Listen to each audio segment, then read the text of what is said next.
Good morning. We're right at time to get started, and I'm sure there'll be more people come in just a second. And I think there'll be another class that'll come in here today, so we may have some people that are in here that normally don't come to this class, but they should be here shortly. We got a lot of people at Lads to Leaders. Obviously, Drew and his family are at Lads to Leaders. So that's why you see me up here. And I feel honored that Drew asked me to come and teach today. And Lord willing, he'll be back next week. And you'll have, I think, 4 more Sundays to be studying in Acts before we'll change quarters. So hopefully, I'll leave, I think, 5 chapters left for Drew to cover in 4 weeks, and we'll get by all of that. Before we get started, I want to talk a little bit about kind of the acts that we're covering. We're in what would have been the 3rd journey of Paul.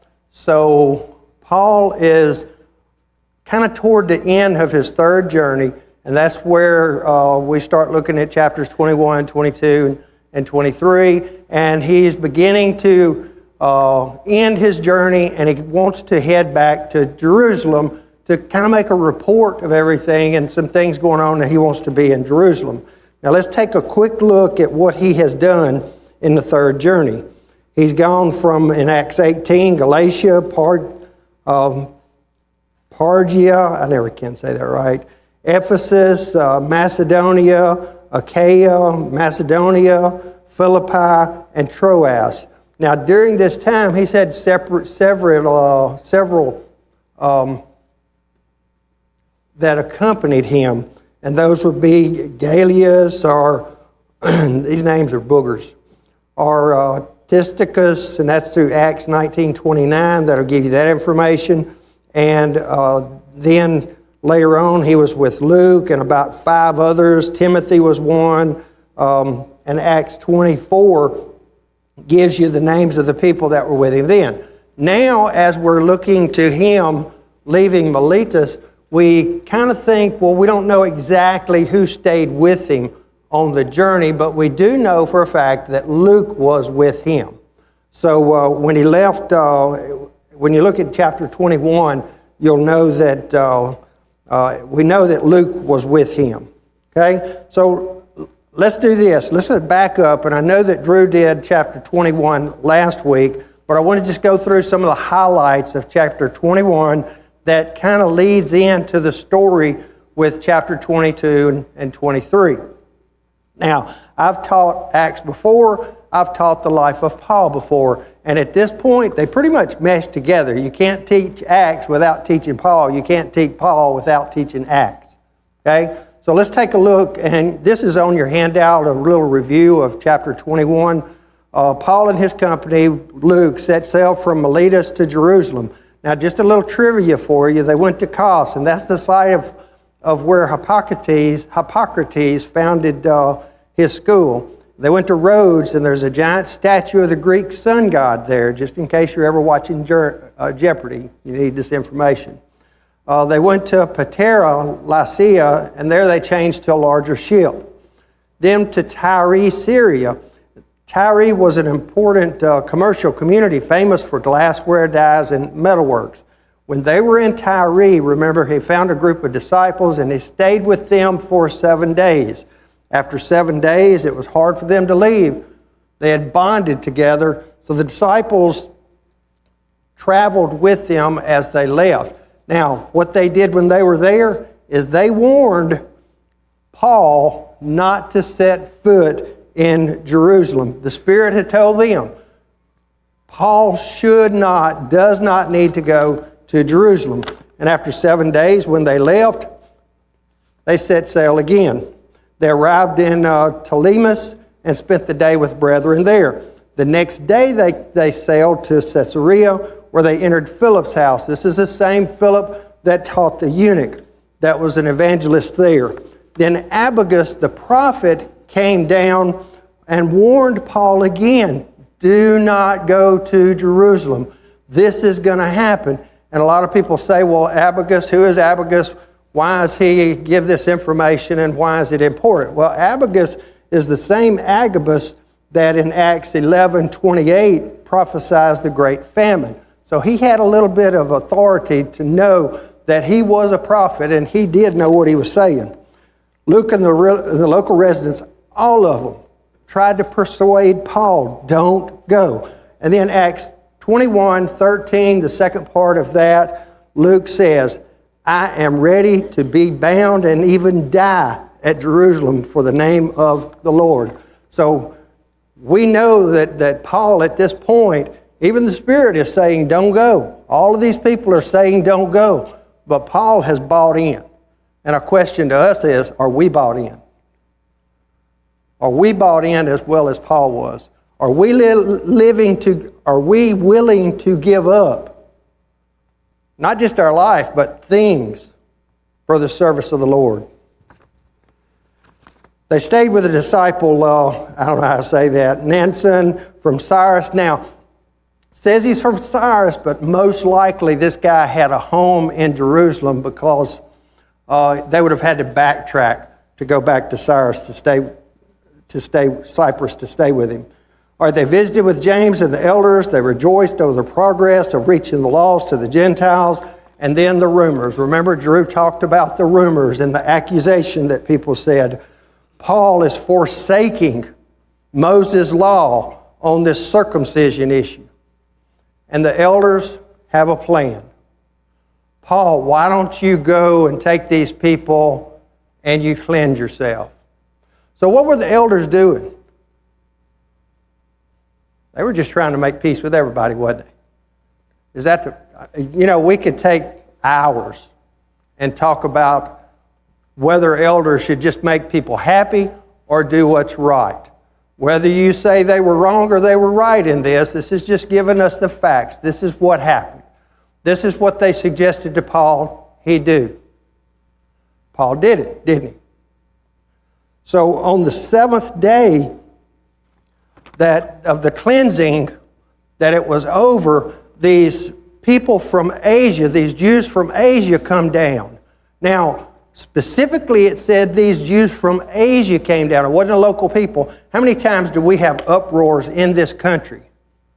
And they determined that the people that were really causing all the uproars were what? People that came from other places and caused the uproar. So these people came from the other places and got everything stirred up again. Just when they were about to kill Paul, the commander of the Roman cohort steps in, bound Paul, and carried him away. He didn't know Paul. He didn't know about Paul. He just knew that all of these people were attacking Paul. So Paul must be a bad dude. He must be trouble. So they came in and they swept him up to keep these people from killing him. And he asked Paul, the commander asked Paul, do you speak Greek? Paul said, yes, I do. So we know that Paul spoke many languages, right?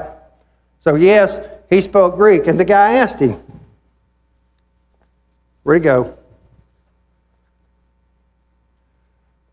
Oh, the commander asked Paul, are you the Egyptian that stirred up a revolt? The Egyptian that stirred up the revolt that was never captured.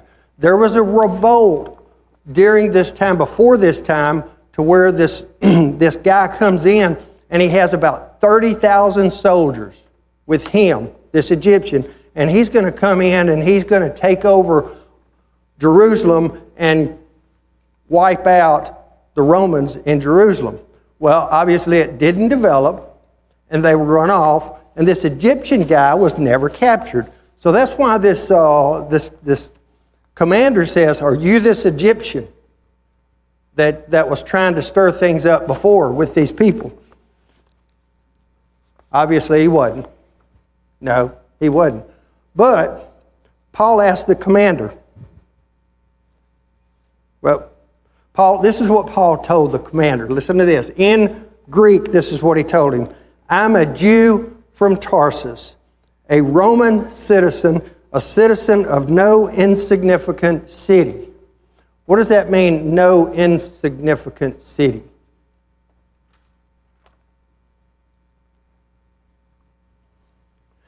Everything I've read about this, there's two. One is there was a guy that was a playwright during this time, and he said that he used the word insignificant city to refer to Athens. And another thing is that Tarsus was under Roman rule, but the Romans let Tarsus kind of run as an independent city. So they were under Roman rule, but it was kind of like an independent city. They could use their own money and all of this. So this is how Paul described it.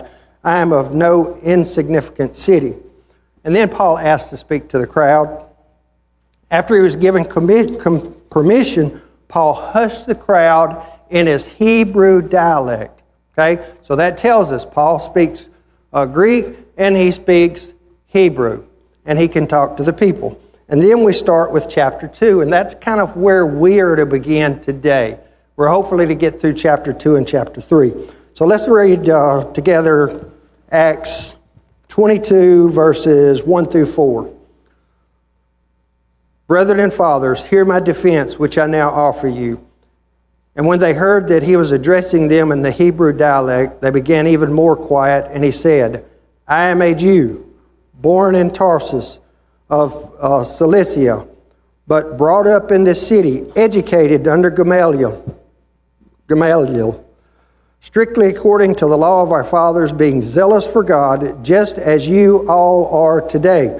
I persecuted this way to the death, binding and putting both men and women in prison. So now Paul has their attention. Okay? So he's addressing them. What's the first thing he tells them?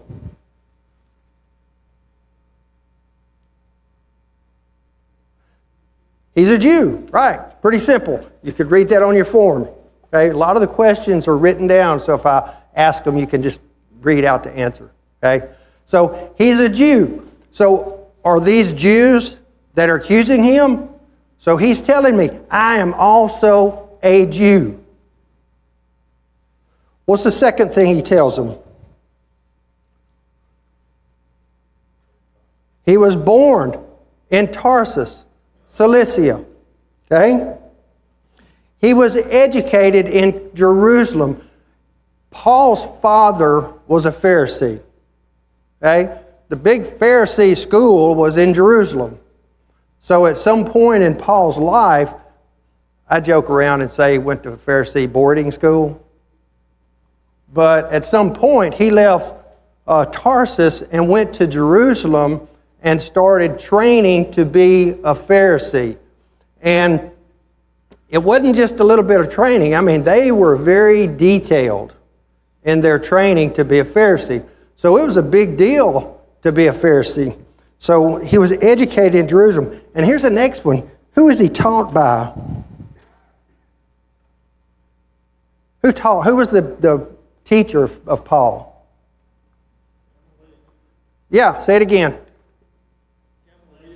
Yeah, Gamaliel. I was wondering how to say it. That's why I got you to say it. Say I tricked you. Okay? So he was one of the most renowned teachers of Pharisees. And Paul sat at his feet and was taught by him.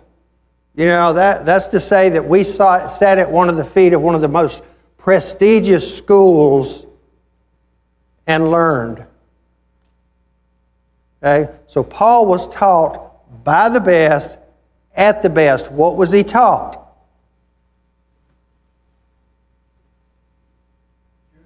The Jewish law, yeah. He was taught the Jewish law. So what was different about him and the people that he was addressing? That's the whole point that he was trying to make. I'm just like you. I am just exactly like you.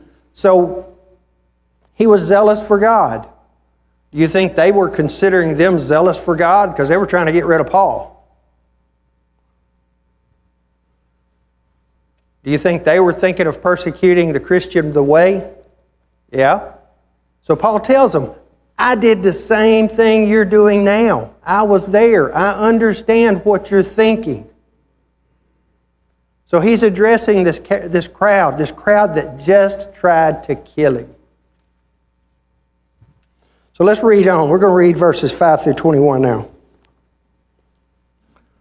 As also the high priest and all the council of the elders can testify from them, I also received the letters to the brethren and started off for Damascus in order to bring even those who were there to Jerusalem as prisoners to be punished. But it happened that as I was on my way approaching Damascus about noontime, a very bright light suddenly flashed from heaven around me. And I fell to the ground and heard a voice say to me, Saul, Saul, why are you persecuting me? And I answered, Who are you, Lord? And he said to me, I am Jesus, the Nazarene, whom you are persecuting. And these who were with me saw the light, to be sure, but did not speak the voice of the one who was speaking to me. I want you to hold your finger in verse 9. We're going to come back to it in just a second.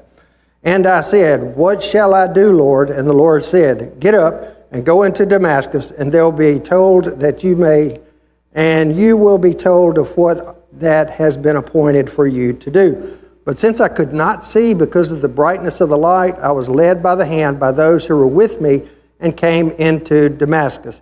A certain Ananias, a man who was devoted by the standard of the law and well spoken by all the Jews who lived there, came to me, standing near, said to me, Brother Saul, receive your sight. And at that very time I looked up at him.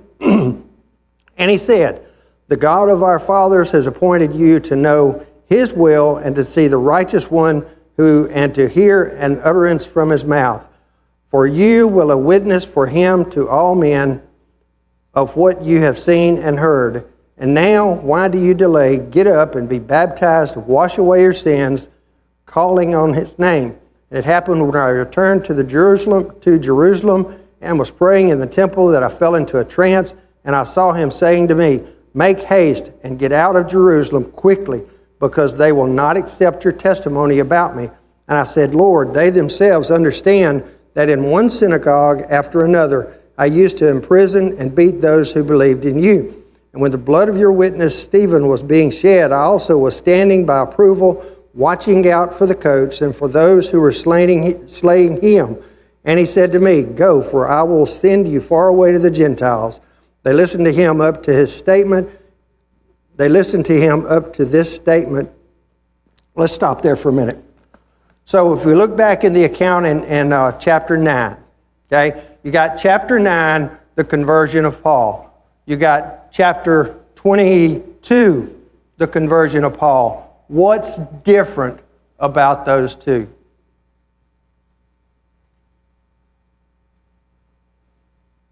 What's the difference?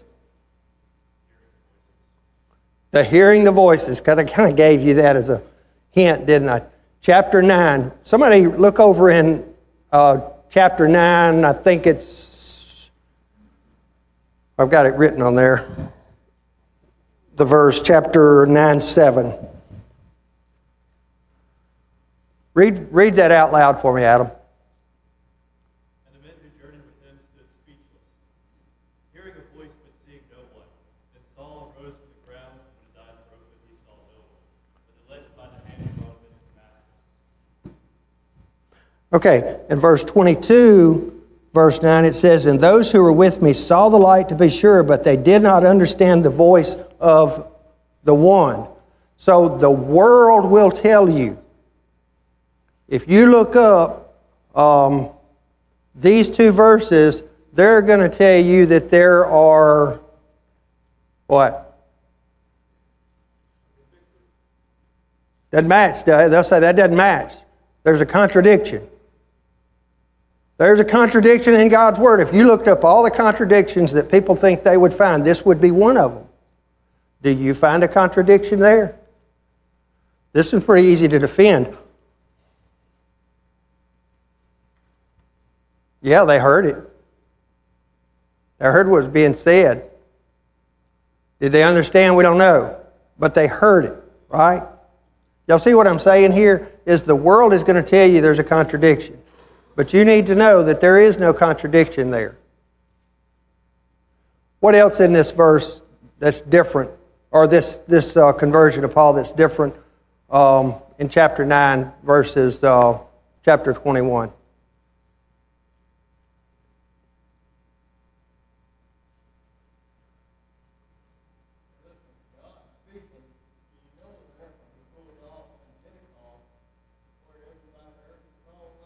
Uh-huh.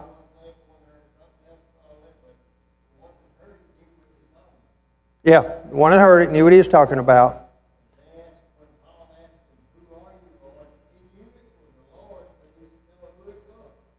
Right. Yeah. Well, it's not like he didn't believe in the Lord. Yeah. If you look at, Luke is writing the entire chapter, right? But during this chapter, Luke is writing in chapter 9, he's writing the story himself.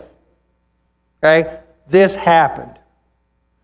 But in chapter 21, if you read it, Luke is recording what Paul said.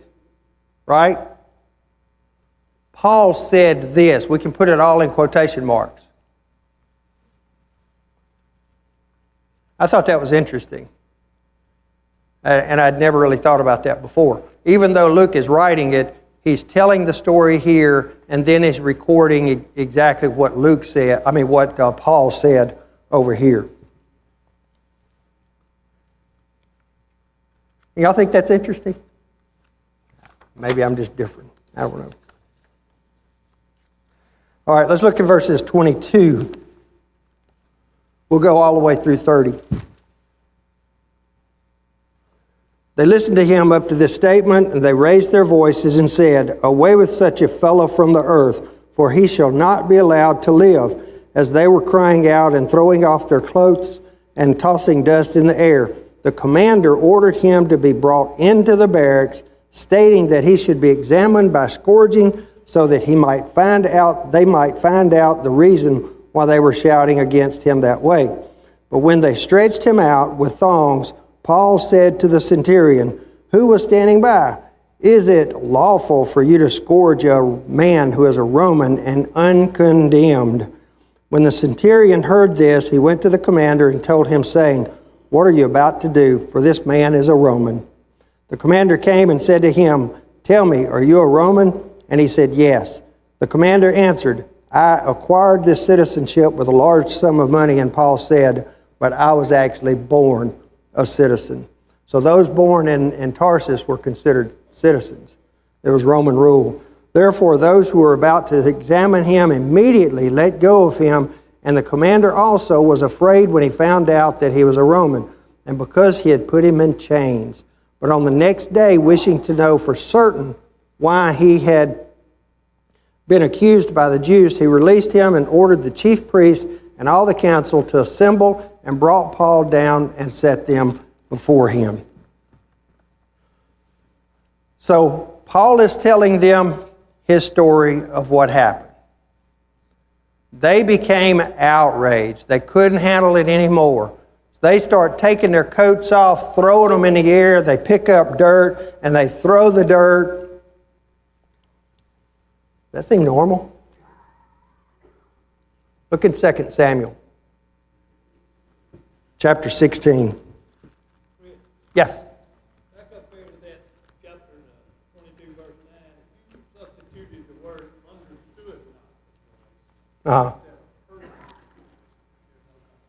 Yeah, and there's not. If you just read it, you would see that there's not. You know, and I just thought it was funny that the world would call that a contradiction. That's why I even brought it up. And that's all they got to go on.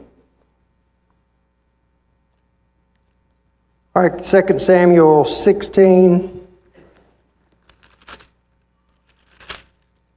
verse 13.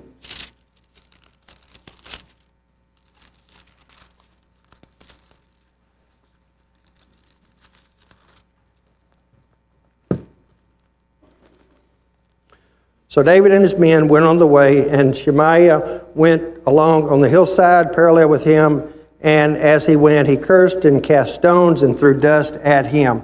So that was a way for them to show their what? Their displeasure and their anger. Okay, we know they tear the clothes, we know that they throw the dust, so that's just a Jewish way to throw dust. And I'm sure they were throwing the dust, not just in the air, but at Paul. Okay, these guys were upset. They were mad. So the chief captain, Lysias, intervened because of the commotion, and he sent the guards to get Paul. And what did they do to Paul? Where did they take him?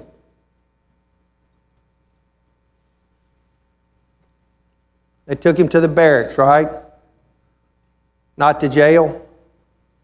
They don't know who he is yet. They don't know what's going on. So let's just swoop this guy up before he gets killed and take him on. Even though the commander has already been told that he's a Jew, that he's a Roman citizen, right? So they sweep him up and take him to the barracks. Here, when they take him to the barracks, it was customary for the Romans to get the information out of somebody, by how? Yeah, I'm going to beat you till you tell me the truth. My mom used to do that. I'm going to beat you till you tell me the truth. Sometimes I told her the truth even if it wasn't the truth, so the whipping would stop. I thought I'd get more of a snigger out of that, but that's okay. But they took him and they bind him in chains. This is Paul, okay? They bind him in chains and they say, we're fixing to find out why these people are so mad at you. And then what does Paul do?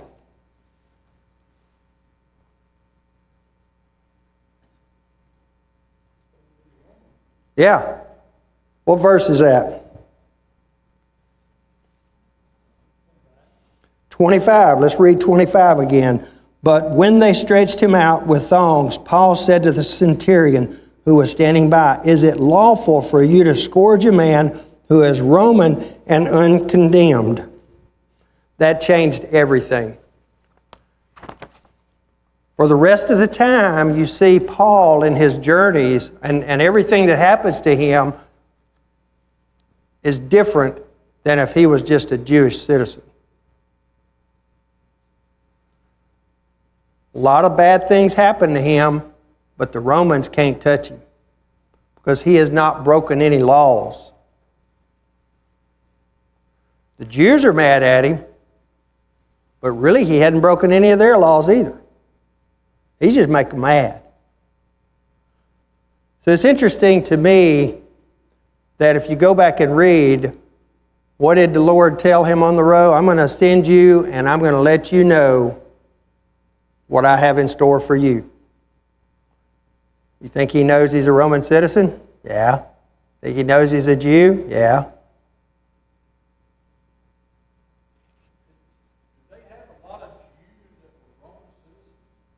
Only those that were born in Roman territories like, yeah. Already knew that they worshiped Roman God, but yet they had laws where Caesar was their number one man. But yet they still love to be citizens. Yeah. Yeah, and everything I've read before, they'll say, well, you know, maybe they regretted it later because some of the Jews used their Roman citizenship against them. But the whole point is the Romans, if they made a territory Roman rule, then they could collect taxes. It was all about the money. It's kind of like if you go down 25 through Flowood, you'll find out that most of those areas on either side of 49 are incorporated into the city of Flowood, so they could get taxes from all of those places. So here is Paul telling them, I'm a Roman citizen. So look at, I don't know if I have it on there, Roman citizen. They immediately unbound Paul. Immediately. It was against the law. Now, they couldn't be killed for beating Paul, but they could be punished for beating Paul. So the Roman commander was still unsure. Why are these people mad? It's got to have something to do with the Jewish law, because he's not done anything that they know of. So he says, well, let's do this. Let me get the council assembled again. And he took Paul. He said, we're going to find out what's going on here. Let's find out. We got this Roman citizen that's a Jew. He hadn't broken any laws with us. So it's got to be some religious law that he's breaking. And we really have no control over that. So let's gather everybody together and let's find out what's going on. So he gathered them back together. And that's where we pick up in chapter 23. So let's read 23, 1 through 5. Paul looked intently at the council and said, Brethren, I have lived my life with a perfectly good conscience before God up to this day. The high priest Ananias commanded those standing beside him to strike him on the mouth. Then Paul said to him, God is going to strike you, you whitewashed wall. Do you sit to try me according to the law, and in violation of the law order me to be struck? But the bystander said, do you revile God's high priest? Verse 5, and Paul said, I was not aware, brethren, that he was the high priest, for it is written, you shall not speak evil of a ruler of your people. Now, so when it says the council,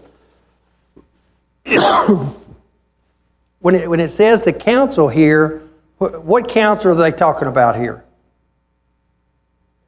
The Sanhedrin council. Okay? And just a little bit of an insight before we get to it. The Sanhedrin council is made up of 72 men.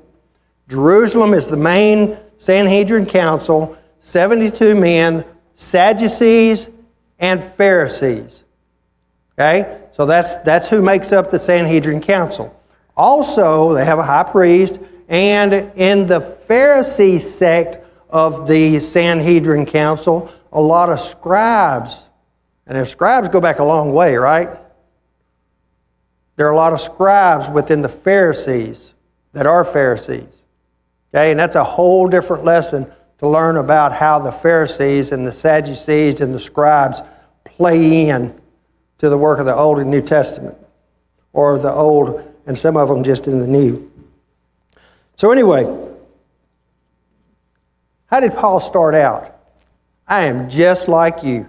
Again, doesn't he? He tells the Sanhedrin council, I am just like you. This is not the mob that was from Asia. Okay? These are people from within the region that should know better. Okay? Because they're the Sanhedrin council. They're better than anybody else. Ananias says, as soon as he says that, I'm a faithful person just like y'all. And Ananias says, slap him in the mouth. And what do? They slap him in the mouth. So Paul calls him a whitewashed wall. Is that what it says? You know what that means? You hypocrite. You are judging me, have me struck. I have not been judged. You'll find that in Deuteronomy. I think the verse is down there somewhere and all of that. Deuteronomy 25, 1 and 2. You'll find out in the Jewish law, you had to go to a judge, and if a judge says you're guilty, then they can strike you.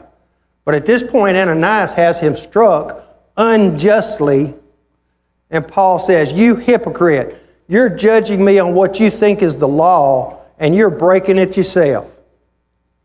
But then somebody says, hey, Paul, that's the high priest. You know we're not supposed to talk bad about the high priest or say anything ugly to the high priest. But then Paul apologized. Why do you think Paul apologized at this point?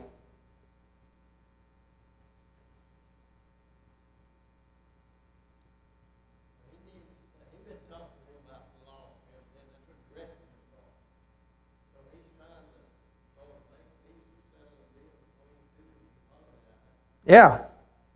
It's kind of one of the same reasons we drive 40 miles an hour on Sidewell Road, right? We do that because that's the law. And that's the law we follow. So he knew that's the law they followed. So he's not going to break that law. So he's going to apologize. I'm going to make amends for calling you a hypocrite. Okay? Now, what he's not saying is I'm better than you, although it wouldn't have been bad for him to say there. Okay? Verses 6 through 10.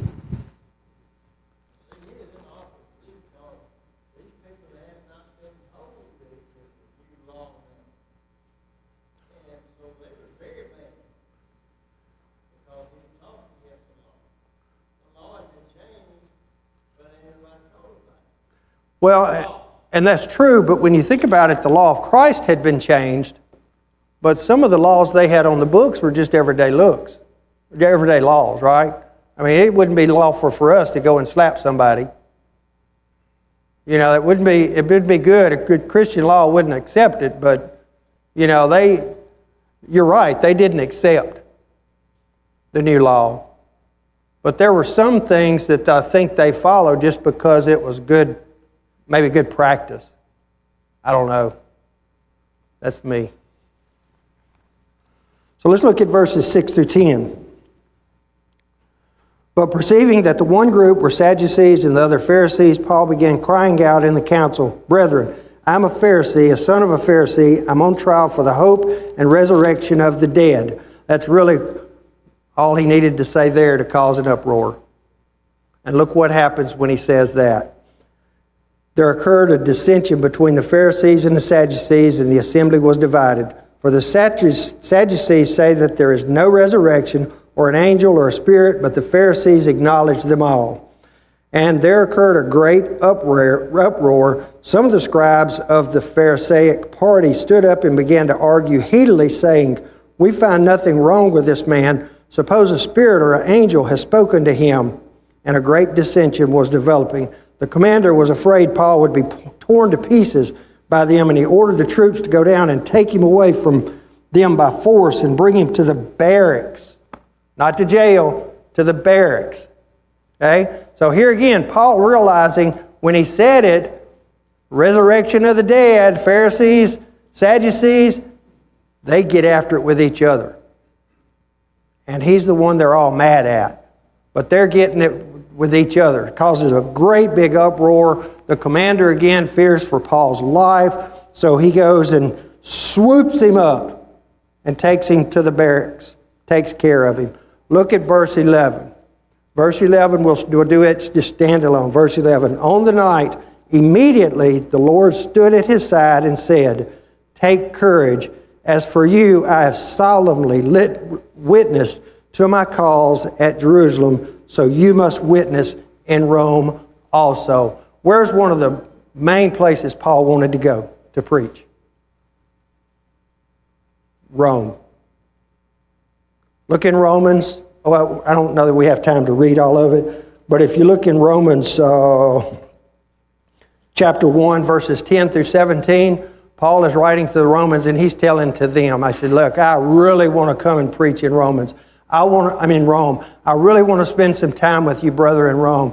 I really want to be there, but at a certain point, it just looked like he would never make it. But God stands up with him this night and says, we've seen all the work that you've done in Jerusalem. You're going to go to Rome and you're going to be able to teach in Rome. What did that do for Paul? That sealed the deal. He knows now they can't touch him. He can teach with boldness even more because they can't touch him. He's going to make it to Rome. His life is going to be spared till he teaches in Rome. Right? By the way, just a side note, I had this written down. Paul was somewhere around 53 at this point. Give or take 1 or 2 years on either end, but he was around 53 during this time. So let's read on so we can get finished. 12 through 25. When it was day, the Jews formed a conspiracy and bound themselves under the oath, saying that we would neither eat nor drink until they had killed Paul. There were more than 40 who formed this plot. Excuse me. They came to the chief priests and the elders and said, "We have bound ourselves under a solemn oath to taste nothing until we have killed Paul. Now therefore, you and the council notify the commander, bring him down to you, as though you are going to determine his case by a more thorough investigation, and we for our part will be ready to slay him before he comes near the place." So he got these 40 guys that are going to take an oath. We're not going to eat or drink. I'm going to tell you, these guys starved to death because they didn't get to kill Paul. Paul's nephew, which we know Paul has a sister now, right? Gives us a little more insight about Paul. He has a sister, and his sister's son overheard the plot and goes and tells Paul, "There's a plot to kill you." He goes to the barracks to him. He goes to the barracks. If he were in jail, would he have access to him? Probably not. But he can go to the barracks and tell Paul, we'll read on. But the son of Paul's sister heard of their ambush, and he came and entered the barracks and told Paul. Paul called one of the centurions to him and said, "Lead this young man to him," and said, "Lead the centurions to him and said, lead this young man to the commander, for he has something to report to him." So they took him and led him to the commander and said, "Paul, the prisoner, called me to him and asked me to lead this young man to you, since he has something to tell you." The commander took him by the hand and, stepping aside, began to inquire of him privately, "What is it that you have to report to me?" And he said, "The Jews have agreed to ask you to bring Paul down to the council, as though we were going to inquire somewhat more thoroughly about him. So do not listen to them, for more than 40 of them are lying in wait for him to have bound him. They have bound themselves under a curse not to eat or drink till they slay him, and now they are ready and waiting for the promise from you." So the commander led the young man go. Let the young man go, instructing him, "Tell no one that you have notified me of these things." So Paul's nephew tells the commander's got the information, "Go and tell them, don't tell anybody that you told me this, and we'll take care of things." So what did they do? Verses 23 through 25 to really 24 tells us what he gathered together. "This is how we're going to protect you, Paul." The commander said, 200 soldiers, 70 horsemen, 200 spearmen take Paul to Caesarea during the night, which was about 60 miles. Is that kind of an overkill? That's a lot of people guarding Paul, right? Against 40. So we're going to do a show of force. We're going to do it during the night, but if anybody sees this, they're not going to stop. Do you think they knew Paul was special? I can't say that for a fact, but they knew that Paul needed to make it to Caesarea, to the governor, because the commander didn't want it on his head. So here, let's read now, and I'm trying to skip along to make sure we finish this. The commander, in verses 25, wrote this letter to the governor. "Claudius Lysias, to the most excellent governor Felix, greetings. When this man was arrested by the Jews and was about to be slain by them, I came up to them with the troops and rescued him, having learned that he was a Roman, and wanted to ascertain the charge for which they were accusing him. I brought him down to their council, and I found him to be accused over questions about their law, but under no accusation deserving death or imprisonment. When I was informed that there would be a great plot against the man, I sent him to you at once, also instructing his accusers to bring charges against him before you." All right, there's a letter he wrote. What's interesting about the letter he wrote? Here's what he did. Paul was seized by the Jews on the verge of being killed. I rescued Paul in the nick of time. I discovered he was a Roman citizen. I brought Paul before the council because of religious issues. I found no cause for his death or imprisonment. I discovered a plot to kill him. What did he leave out? Read it in the next line. What he forgot to tell them? Oh, by the way, I put this guy in chains and was fixing to beat the fire out of him. But he didn't tell Felix that. Why didn't he? He'd have gotten in trouble, right? So he made himself, I did this, I did this, I did this, and sent a group, all these horsemen and spearmen, sent them with Paul. They delivered Paul to the governor, and we'll finish reading 31. So the soldiers, in accordance with their orders, took Paul and brought him by night to Antipatris. But the next day, leaving the horsemen to go back with him, they returned to the barracks. When they had come to Caesarea and delivered the letter to the governor, they presented Paul to him. When he had read it, he asked from what province he was, and then they learned that he was from Cilicia.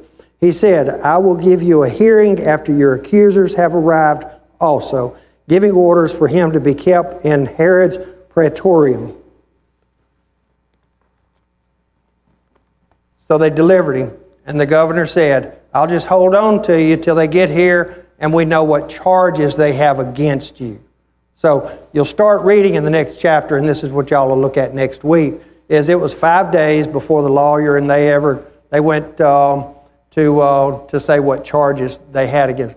What is Herod's praetorium? What is that?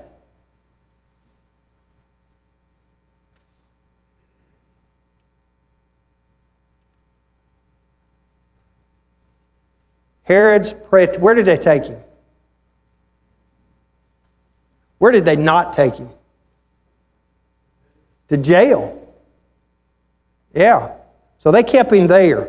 So if you kind of watch from here on with Paul, you're going to discover that, he's been in jail before, but now that the Romans have him, they can't put him in jail. They can't bind him. They don't have anything against him. So, any questions or comments? All righty. That's it. Thank y'all. My shoe was untied this whole time, and I was afraid I was going to trip, so